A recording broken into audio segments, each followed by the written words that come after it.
Patrimoine.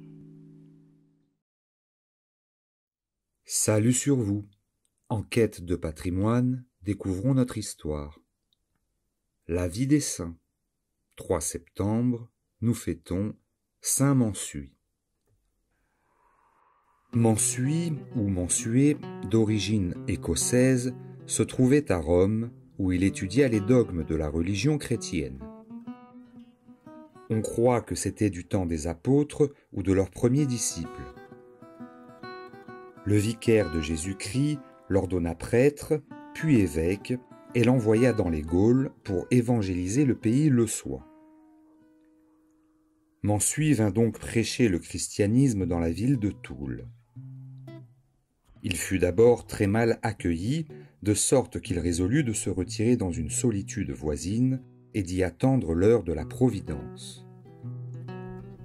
Un jour de grande fête, pendant les réjouissances publiques, le fils unique du chef de la contrée tomba dans la Moselle. On ne put ni le sauver, ni même retrouver son corps. Pendant la nuit, sa mère vit en songe saint Mansuy, qui promettait de lui rendre son fils si elle écoutait les vérités qu'il annonçait. Elle fait part de cette apparition à son mari, qui envoie chercher le saint et lui promet d'embrasser le christianisme s'il lui fait retrouver son fils, même sans vie. L'apôtre se dirige vers la rivière, il se prosterne et prie. Aussitôt le corps de l'enfant vient flotter à la surface de l'eau, on le retire. « Voilà le corps de ton fils, dit le saint évêque au père. Mais si tu as la ferme intention de tenir la promesse que tu m'as faite, la clémence de Dieu est grande, tu pourras obtenir un bienfait plus signalé. » Le gouverneur réitère ses promesses et toutes les personnes présentes s'engagent avec lui à embrasser la religion de Jésus-Christ si l'enfant revient à la vie. Mansuy se met de nouveau en prière avec quelques disciples qu'il avait déjà convertis. Bientôt le mort se ranime, ressuscite, se lève et se jette dans les bras de ses parents. Ce prodige émeut et éclaire le gouverneur, sa famille et les habitants qui se convertirent. Les idoles et les pratiques du paganisme disparurent. Mansuy fit bâtir dans Toul 2 églises, dédiées l'une à la Sainte Vierge et à Saint Étienne, l'autre à Saint Jean-Baptiste. Il éleva auprès de sa demeure un petit oratoire en l'honneur de Saint Pierre. Il y fut enseveli et l'on y fonda depuis une célèbre abbaye de bénédictins sous le vocable de Saint Mansuy. 3 septembre, Saint Pie X, pape et confesseur. Giuseppe Sarto naquit en 1835 à Ries, petit village de Vénitie, dans une modeste famille de cultivateurs.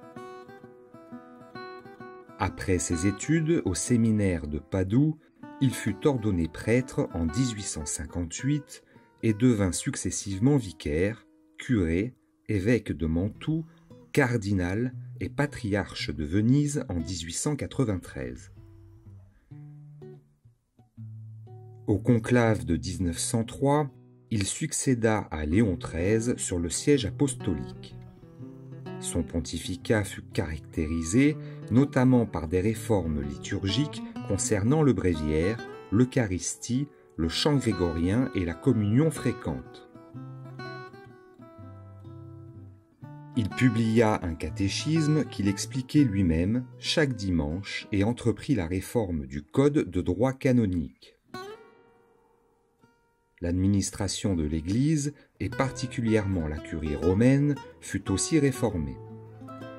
Il réagit face au rationalisme de son époque, favorisa le renouveau des études bibliques et entreprit la révision de la Vulgate.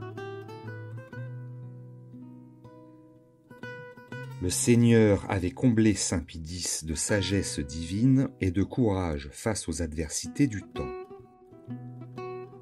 Tout au long de son pontificat, il montra ses qualités et y joignit la douceur et la piété.